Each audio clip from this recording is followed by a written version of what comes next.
ሰላም እንዴናችሁ? በያላችሁበት ሁሉ ነገር ሰላም ነው። አሸይና አንዲላችሁ እሞኝላችሁ አለ ቤተሰቦች ጎንዶ ነው ማለት ላይክ እና ሼር ያደርጋችሁ ሐሳቦቻችን ለብዙዎች አካፍሎ ለዚህን ኮልቪ አመሰግናችኋለሁ። ዛሬ ወደ ሚዛናችን ዘላችሁ የመጣነው እንግዲህ ሰበር ዜና ነው። የእስራኤል ሚዲያዎች ሌሊቱን በሙሉ አሜሪካ በኢራን ላይ የምታደርሰውን ጥቃት ልትጀምር እንደሆነ በሰበር ዜናነት ሲናገሩ ነው ያደሩት። ሰበር ዜና ሲሉ ነው ያደሩት። እውነቱን ለመነጋገር እኔ ባለፈም ተናግሬ ነበር። አሜሪካ ኢራን ላይ የሚወስደውን እርምጃ ትችዋለሁ ያለችው አንደኛ ዝግጅታቸው በቂ ስላልሆነ ዝግጅታቸው ለማጠናከርና ሁለተኛ ለማዘናጋት ጭምር ነው እንጂ አይተውትም ብዬ ነበር። ይሄው ሌሊቱን በሙሉ የእስራኤል ሚዲያዎች የአሜሪካ የጦር ኃይል ወደ ኢራን እንደተጠጋና ጥቃቱ ሊጀመር እንደሆነ ማስጠንቀቂያ እየሰጡ ነው። ሰሞኑን እንደምታውቁት አሜሪካኖቹ እኛ ኢራን ላይ የምንወስደውን እርምጃ ትተናል ብለው ዶናልድ ትራምፕ ሲናገሩ አይመስለኝም አልኩ። ምክንያቱም የአሜሪካ የጦር መርከቦች ከደቡባዊ የቻይና ባህር አካባቢ ወደ መካከለኛው ምስራቅ እየመጡ ነበር። መምጣታቸውን አላቋረጡም። የሳተላይት መረጃዎች የሚያሳዩት ያን ነበር። እንደገና መሀል ላይ ሎኬሽን አጥፉ። ወደ መካከለኛው ምስራቅ ወደ ኢራን እየተጠጉ ሲመጡ ሙሉ በሙሉ የጂፒኤስ ሎኬሽን ሲስተማቸው በሙሉ ጠፋ። ትራክ እንዳይደረጉ ማለት ነው።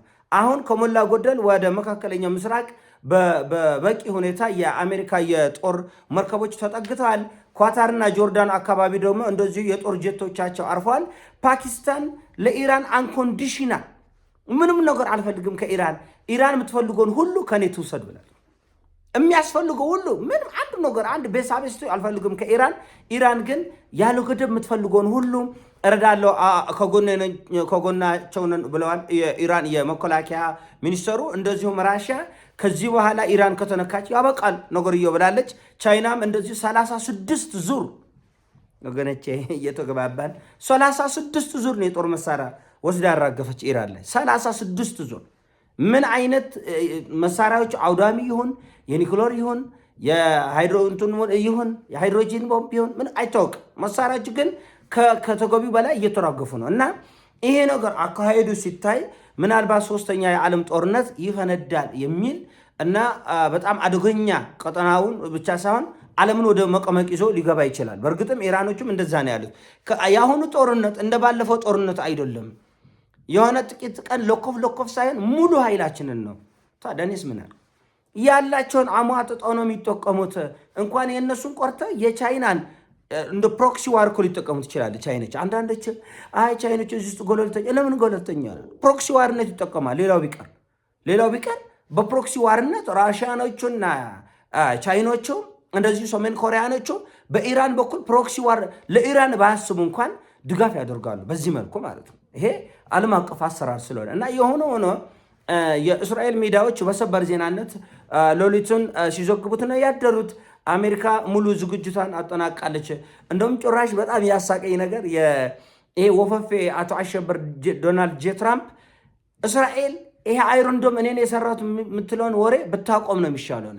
ብታቆም ይሻላል። አይሮን ዶም የሰራነው እኛ ነን እና ለኔታን አሁን ደጋግሜ ነግሬያለሁ። የእስራኤል አስደናቂ መከላከያ ብትለውን ዝም ብትል ይሻላል። የሰራነው እኛ ነን። ከእንግዲህ በኋላ እንዳትደግሙት ብሏል። ያበኛ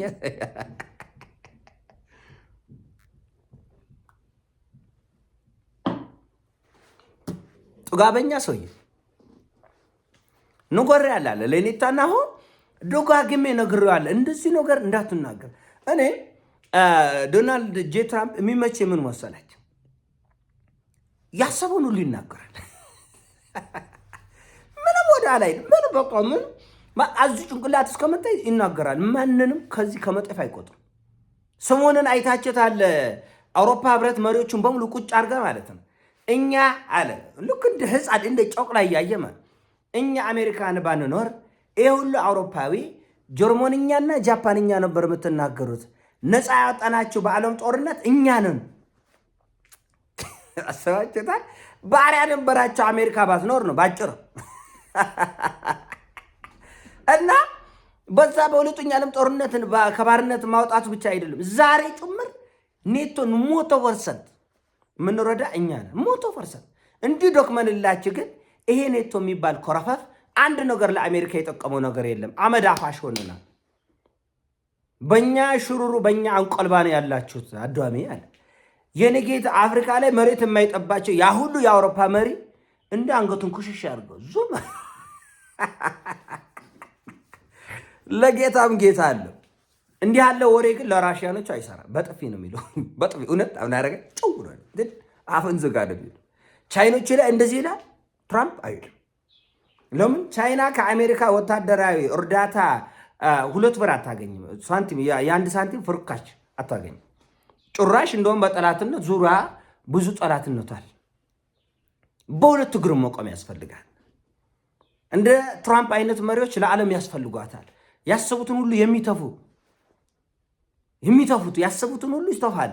ከዛ ትጠነቀቃለህ። ከተጠነቀቅ ካልተጠነቀቅ ደግሞ ባሪያ ትሆናለህ። የሚመቸኝ ሴራው ዛሬ ተጎነጎነ አይደል? የቆየ ሴራ ነው እኮ በነገራችን ላይ ሴራው የኖረ በዓለም ላይ ለዘላለም የኖረ ሴራ ነው። ትራምፕ ግን የሚመቸው ምንድነው? ፍርጥ አድርገዋል። በቃ ከገባበት አምነህ ግባበት። እናንተ እኮ ባሪያዎች ናቸው። እኛ ባንኖር ጀርመንኛና ጃፓንኛ ትናገራላችሁ ማለት እንደ አፍሪካ ማለት ነው። አፍሪካ ነች እንግሊዘኛ፣ ፈረንሳይኛ ምናምን የሚናገር ጀርመንኛ የሚናገር ማዕት ህዝብ አለ። ለምን? በባርነት ስለተገዛ የአፍሪካ ህዝብ ኢትዮጵያን ባይወክልም ማለት ነው። እኛ ደግሞ ያው ዘመናዊ ባርነት ውስጥ ገብተናል እና ፊት ለፊት ነው ያዋርዳቸው፣ አንጓጠጣቸው ማለት ትችላለህ። እንግሊዝ መሪዎች ብሽቅ አለ። ይሄማ ዓለም አቀፍ ዱርዬ ነው አለ። ኢራኖችን እንደዚህ ይላል አይልም። ትራምፕ ደግሞ ደጋግሞ ኔታንያሁ ደግሞ ደጋግሞ የኢራን ህዝብ ምርጥ ህዝብ፣ ጀግና ህዝብ፣ ታላቅ ህዝብ እያሉ ነው መንቆለጳጰሱ። ለምን? ግድ ነው። እነዚህ ሰዎች መሪዎች ናቸው። እንዳልካችን ምናልባት ከፊት ለፊታችን 3ኛ ዓለም ጦርነት አለ ምናልባት እና 3ኛ ዓለም ጦርነት ደግሞ በጣም አደገኛ ነገር ነው።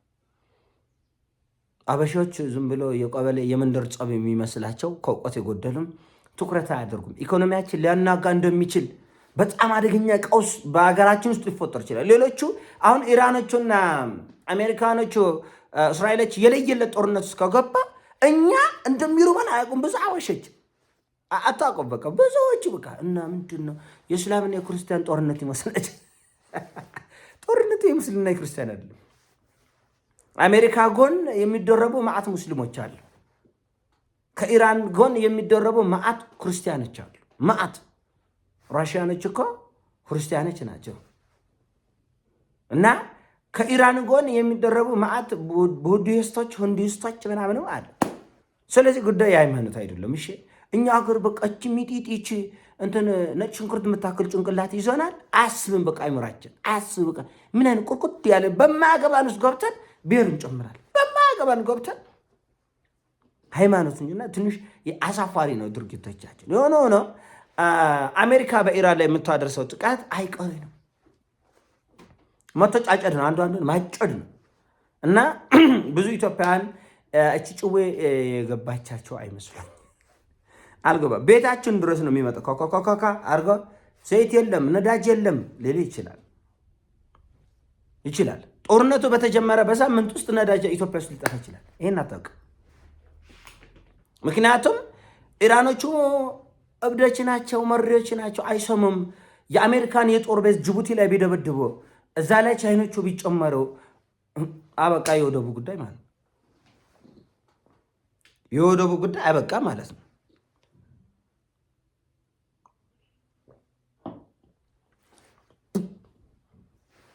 የጅቡቲንም ጥቅም ለመጉዳት ስለሚፈልጉ ኢራኖቹ ጅቡቲዎች ለኢራን መደብደብ አስተዋጽኦ አድርገዋል ብለው ካሰቡ የጅቡቲን ወደቦች ሊደበድቡ ይችላሉ። እዛኔ ነገሩ ያበቃል። እና ማሰብ ይገባናል ነው።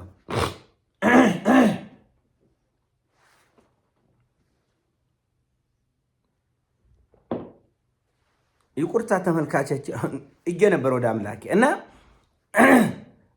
ጥንቃቄ ያስፈልጓል ለማለት እወዳለሁ። እንዳልኳቸው ይሄ ጉዳይ እንደዚህ በዋዛ የሚታለፍ ጉዳይ አይደለም።